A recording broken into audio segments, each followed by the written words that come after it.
अधिकारियों की वजह से ये गड़बड़ियां चल रही है, उनका घर भी हम लोग घेरेंगे, उनका घर के बाहर भी धरना देंगे।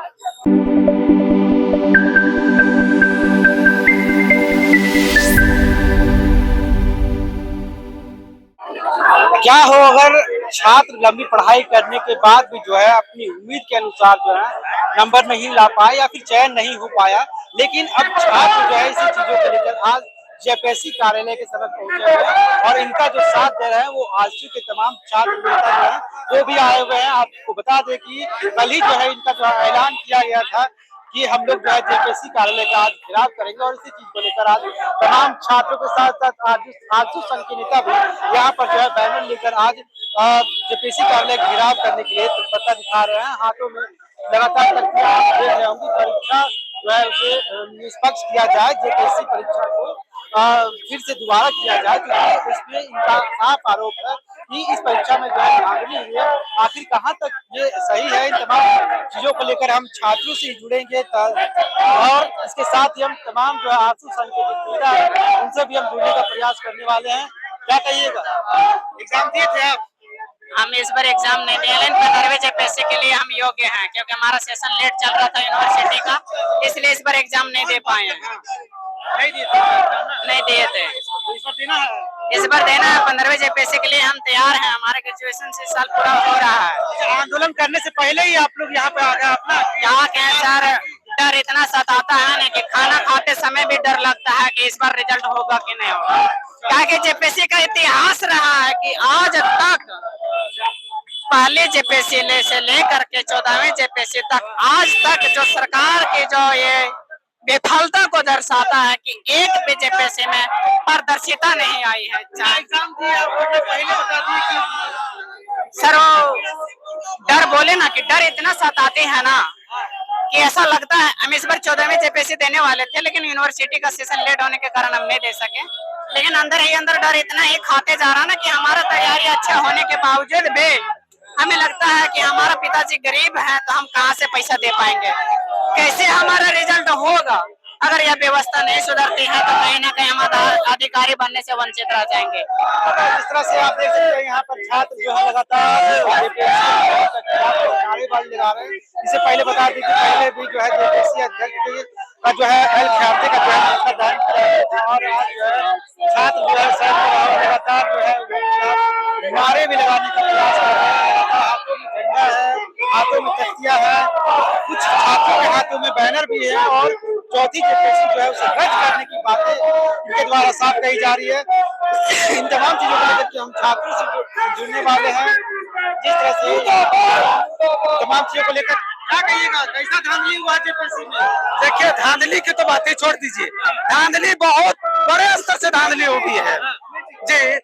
इसमें देखिए कि जो 14 जेपीएससी का रिजल्ट आउट हुआ है, इसमें जहां तक एक संवैधानिक संस्था का मतलब होता है कि अध्यक्ष सहित सदस्यों की सभी की सहमति होना अनिवार्य है, तभी रिजल्ट जारी किया जा सकता है, अन्यथा रिजल्ट जारी नहीं होता है। अभी जो रिजल्ट जारी किया गया इसमें अध्यक्ष के अलावा किसी भी सदस्य का सहमति नहीं है, समझ रहे हैं। और दूसरी बात, अभी तक कट ऑफ नहीं जारी किया गया। कट ऑफ तो पता ही नहीं चल रहा है कि कट ऑफ कितना है, 400 है कि 500 कट ऑफ है, कट ऑफ का भी पता नहीं है। दूसरी बात है, एक स्टूडेंट है जिसका टोटल पहला पेपर और दूसरा पेपर मिला करके 96 क्वेश्चन तो सही किया है और किसी का 151 क्वेश्चन सही है, लेकिन 151 वाले का रिजल्ट नहीं है और 96 क्वेश्चन जो है 100 से कम है, उसका रिजल्ट है। आप मीडिया के माध्यम से ही जानकारी प्राप्त होता है कि इस रिजल्ट में मैक्सिमम स्टूडेंट यूपी और हरियाणा के छात्र शामिल है। इससे पता चलता है, आप समझ सकते हैं कि झारखंड के छात्र के अलावा झारखंड के छात्र के से कई भारत झारखंड की संस्कृति का ज्यादा जानकारी रखते हैं यूपी और हरियाणा के लोग, यानी मैक्सिमम स्टूडेंट जो है हरियाणा और यूपी वाले रिजल्ट में शामिल है। और आयोग को कट ऑफ नहीं जारी करना ये साफ बताता है कि धांधली बहुत बड़े स्तर से जी बिल्कुल। आपको बता दें कि जितने भी कार्यालयों में जो है छात्र जो तालाबंदी करते हैं, लेकिन यहाँ पर जो है गमछा से जो है बांध दिया गया गेट को, ताकि तमाम जो है जितने भी अधिकारी वो बाहर नहीं निकल सके। आप साफ विजुअल के माध्यम से देख सकते हैं कि सामने जो है उनके द्वारा जो है गमछा जो है बांध दिया गया है और अंदर जो है जाने की अनुमति नहीं दी गई, लेकिन सुरक्षा कर्मी भी यहाँ पर मौजूद है हमारे साथ। क्या कहिएगा आज छात्र संघ यहाँ पर देखिए जो छात्रों के साथ है जी, आप जैसा कि आप देख पा रहे हैं छात्रों का आक्रोश लगातार 1 घंटे से लोग चिल्ला रहे हैं, मुर्दाबाद के नारे लगा रहे हैं, लेकिन भी अभी तक अंदर से एक भी अधिकारी बाहर नहीं निकले हैं छात्रों से वार्ता करने के लिए। आपकी समस्या क्या है? हालांकि समस्या तो उनको पता है क्योंकि समस्या उन्हीं के द्वारा दी गई है, छात्रों के ऊपर उन्हीं के द्वारा समस्या थोपी गई है। सबसे पहले आपने आनंद फानंद में रिजल्ट निकाला और रिजल्ट निकालने के बाद आपसे जब मांग किया गया कि आप कट ऑफ बताइए तो आप अभी तक चुप्पी साधे हुए हैं और आप क्या करते हैं, तुगलकी फरमान निकालते हैं कि आप इतना दिन के अंदर में 10 दिन के अंदर में एग्जाम फॉर्म भरिए और आप एग्जाम में बैठिए और इसी बीच में आपको क्या कहते हैं उसको जाति प्रमाण पत्र और आय प्रमाण जो अन्य दस्तावेज है सब कुछ आपको जमा करना और देना होगा। लेकिन मैं पूछना चाहता हूं आयोग से कि क्या आपने अभी तक कौन सी ऐसी एग्जाम परीक्षा प्रणाली होती है जिसमें किसी भी मेंबर का बिना हस्ताक्षर के आपके जो है कंट्रोलर साहब रिजल्ट निकाल देते हैं? ये कौन सा गणित है? और आपके जो आयोग के मेंबर्स हैं, अध्यक्ष हैं, वो इसमें चुप्पी साधे हुए हैं, ना इसमें मुख्यमंत्री साहब कुछ बोल रहे हैं ना मंत्री साहब कुछ बोल रहे हैं। तो ये झारखंड सरकार कहीं ना कहीं तानाशाही के ऊपर उतर गई है और हमें झारखंडी जो युवा है उनका जो भविष्य है वो अंधकार के ऊपर अंधकार में जा रहा है। बस मैं इतना ही कहना चाहता हूँ, बाकी आप देख सकते हैं माजमा कितना। जिस तरह से देख रहे हैं कि तमाम छात्र जो आज आंदोलन कर रहे हैं, लेकिन इस आंदोलन का जो है क्या प्रभाव पड़ेगा वो तो समय बताएगा। उससे पहले हम आपको ऐसे छात्र से, ऐसे जेपीएससी देने वाले छात्र से आपको जिन्होंने एग्जाम भी क्लियर कर लिया था, लेकिन आज जो है अपनी मांग और अपनी तमाम चीजों को लेकर के आज जो है सड़कों पर है और साथ ही जो है जेपीएससी कार्यालय के समक्ष पहुंचे हुए हैं। तमाम चीजों को लेकर के हम जुड़ेंगे और हमारे साथ जो पीटी एग्जाम में देने वाले थे छात्र, उनसे भी चीजों को लेकर के हम विचार विमर्श करने वाले हैं। क्या कहिएगा? जिस तरह से देख सकते हैं किस तरह से छात्र का जो है आंदोलन काफी भयावह रूप ले रहा है, इन चीजों को लेकर जुड़ेंगे। क्या कहिएगा? एग्जाम तो अभी अभी थक गए हैं पूरा, अभी मौसम के अभी थक गए हैं थोड़ा। हाँ, क्या बोल रहा है? क्या कहिएगा? पीटी एग्जाम क्लियर आपने कर लिया? देखिए 14 जेपीएससी में पूरी तरीके से अनियमितताएं बरती गई है, इसको तत्काल जो है रिजल्ट को स्थगित किया जाए, इसकी जांच किया जाए, ठीक है, जांच स्वतंत्र निकाय से किया जाए, सीबीआई या जो रिटायर्ड जज महोदय हैं उनके दिशा निर्देश में इसकी जांच की जाए। अभी तक आयोग कटअप जारी नहीं किया है, कटअप जारी करे। आनंद फानंद में मेंस का एग्जाम लिया जा रहा है, आनंद फानंद में मात्र 3 हफ्ता का समय दिया गया है, जबकि यूपीएससी भी 90 दिन का समय देती है। आखिर में इतना क्या हड़बड़ी है कि कुछ हो सकता है कि कुछ छिपाना चाहती है या अपारदर्शी तरीका हो सकता है, कुछ भी हो सकता है, ये संभावना व्यक्त किया जा रहा है। तो इसीलिए एक जांच हो जाए, इसके बाद एग्जाम ले। दूसरी बात कि सदस्यों का हस्ताक्षर अभी तक नहीं किया गया है इस रिजल्ट में। एक प्रतिष्ठित अखबार के माध्यम से ये पता चला कि सदस्य एक भी सदस्य सिग्नेचर नहीं किए, जो कि हमारा एसओपी का रूल कहता है कि आधे से अधिक सदस्यों का सिग्नेचर अनिवार्य है।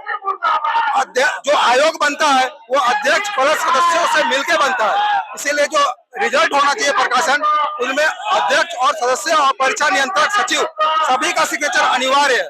तो कहीं ना कहीं ये असंवैधानिक रिजल्ट है, इसीलिए इसको फिलहाल रद्द किया जाए या स्थगित किया जाए और इसको जांच करने के बाद पुनः प्रकाशित किया जाए। इसके बाद कुछ ऐसे विद्यार्थी हैं जो लगभग बाहरी है और वो हरियाणा से है, यूपी से भी है, लगभग इसकी संख्या 500 प्लस हो सकती है। अखबारों के माध्यम से पता चला कि केवल 2 राज्य है, हरियाणा और यूपी, इसमें 413 विद्यार्थी हैं। अगर अन्य राज्यों को भी जोड़ दिया जाए, जैसे राजस्थान हो गया, गुजरात हो गया, मध्य प्रदेश हो गया, छत्तीसगढ़, उड़ीसा, ठीक है, बिहार, सभी को मिला दिया जाए तो लगभग 1100 जनरल का जो रिजल्ट आया उसमें लगभग 700 से 800 जो है बाहरी है।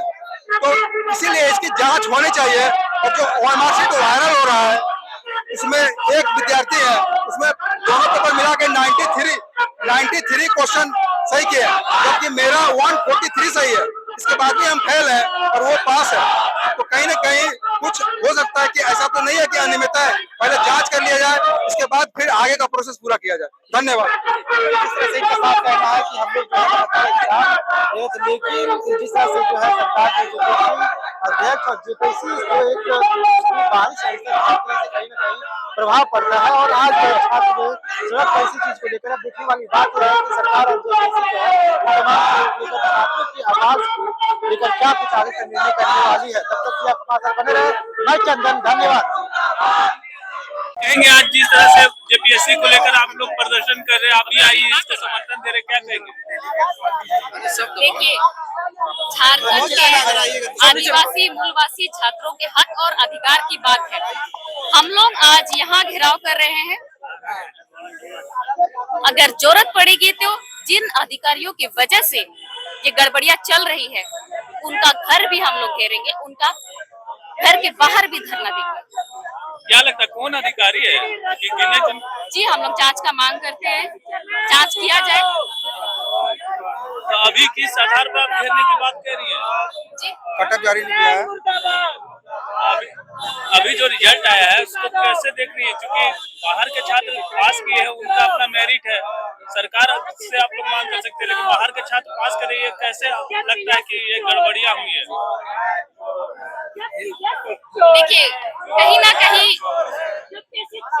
जो जेपीएससी कंडक्ट करी, एग्जाम को कंडक्ट की, वो बाहर के हैं। तो जायज सा बात है कि आप लोगों को सभी को पता है कि 400 से अधिक बाहरी अभ्यर्थी है।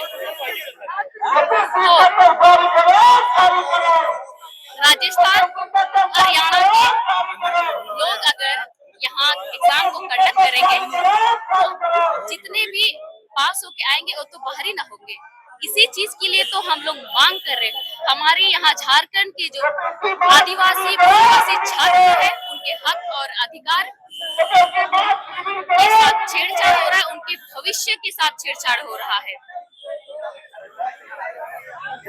आज तो ये छात्र आ रहे हैं, आप समर्थन कर रही है, क्या लगता है कहाँ तक आप लोग लड़ाई लड़िएगा इसका? हम लोग देखिए, हम लोग लड़े जब तक हम लोग को न्याय नहीं मिलेगा, हम लोग अनिश्चित काल तक लड़ेंगे।